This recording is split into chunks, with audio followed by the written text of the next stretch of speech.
Philippe Hainaut, bonjour. Nous sommes ici devant le rond-point Samuel Paty à Sifour-les-Plages.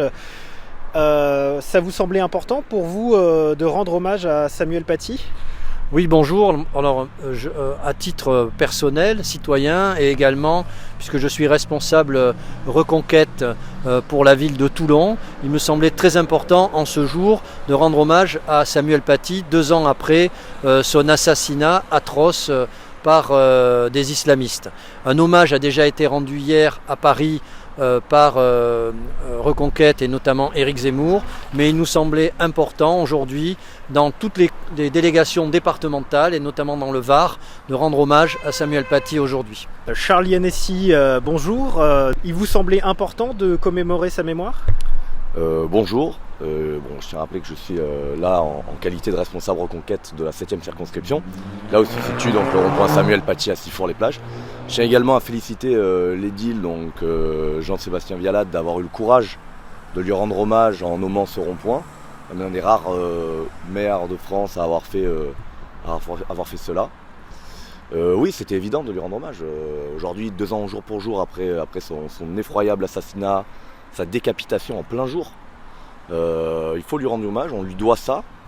On lui doit ça comme on le doit également au père Hamel, comme on le doit au colonel Beltrame, comme on le doit à toutes les victimes de cette hydre islamique. On doit honorer cette mémoire, on doit la perpétuer. Je pense que, aussi effroyable que ce soit, il ne faut pas que ça passe dans le flux de ces informations continues et que ça se perde, et qu'on perde de vue le danger qui nous guette, qui avance de plus en plus à découvert, et c'était très important. Selon vous, est-ce qu'il y a eu assez de dispositifs ou de lois qui ont été mises en place pour éviter de nouveau ce genre de drame ? Pas du tout, on le voit bien, il y a encore eu cette semaine des menaces physiques, des lettres adressées à des professeurs qui sont de confession juive et où on cite de manière récurrente le nom de Samuel Paty. Quelques lois ont été mises en place mais sont largement insuffisantes et on voit que rien n'a changé, tout continue.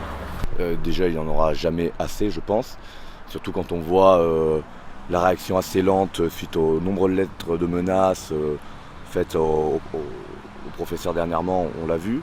Il n'y aura jamais assez, on le voit bien. Tant que de toute façon que les flux migratoires ne seront pas maîtrisés, ce qui est pour moi a priori la première mesure à appliquer, non, il y aura toujours un danger.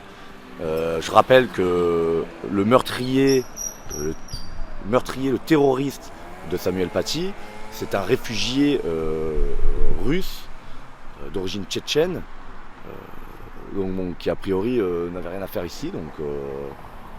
Et selon vous, qu'est-ce qui pourrait réduire l'islamisme ou l'impact de l'islamisme à l'école notamment ? Déjà par des actions comme celle menée par Reconquête, qui alerte les parents en leur demandant, en tant que parents vigilants, de signaler toute dérive ou toute manœuvre visant à continuer ce genre d'action. Ensuite, l'école doit rester un sanctuaire, l'école doit être laïque, doit pouvoir accueillir tous les enfants sans qu'il y ait de prosélytisme de quelque nature que ce soit. Limiter, contrôler, arrêter les flux migratoires.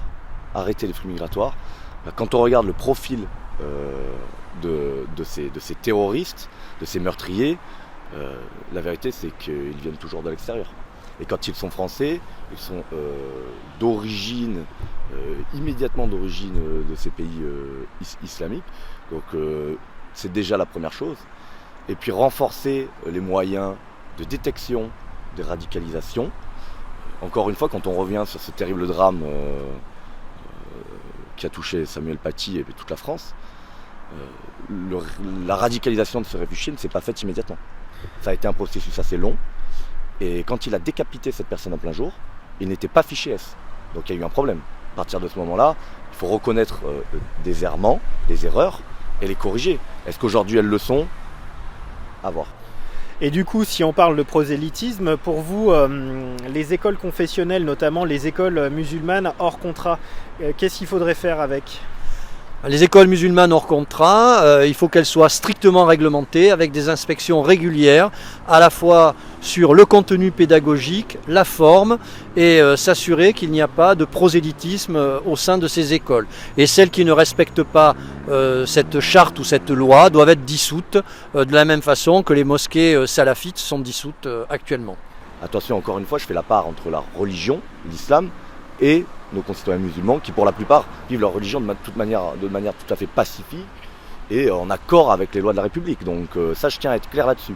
Par contre, je maintiens le fait qu'il faut que l'islam, cette religion, soit encadrée, que les choses soient très claires, car les textes sont tout aussi clairs que moi. Ils sont mortifères, dangereux, selon leur interprétation qui est faite. Donc un encadrement doit être fait, un encadrement strict dans les mosquées, dans les écoles coraniques, dans ces écoles sous contrat, les écoles musulmanes sous contrat. Tous ces lieux-là doivent être strictement encadrés, car c'est le terreau, justement, de drames futurs à venir. Et du coup, un dernier mot pour nos concitoyens Sifournais ? Pour nos concitoyens Sifournais, moi ce n'est pas ma circonscription. Déjà, je remercie la municipalité d'avoir créé ce square Samuel Paty, même si il est un peu désert, il n'y a pas grand-chose pour l'instant, et ce rond-point, mais au moins il y a une démarche, comme on a pu voir dans d'autres villes du Var, telles qu'à Olioul ou à Gassin, où un collège arbore une plaque Samuel Paty. Et un dernier mot pour nos concitoyens Sifournais ? Bah écoutez, déjà je leur passe le bonjour, je vais les voir souvent sur les marchés, je continue à battre le pavé, je leur avais dit, c'était pas parce que ma candidature aux élections législatives ne s'est pas soldée par une élection au Parlement, ce n'est pas pour ça que j'allais abandonner le combat, donc ils vont me voir encore. D'ailleurs à ce sujet j'ai créé l'association Sifour Toujours. Je les enjoins à me rejoindre. C'est une association qui a pour but de promouvoir la vie culturelle, associative, sportive de la ville de Sifour. On organisera des paellas, des apéritifs, des concours de boules, des dîners-débats, des conférences.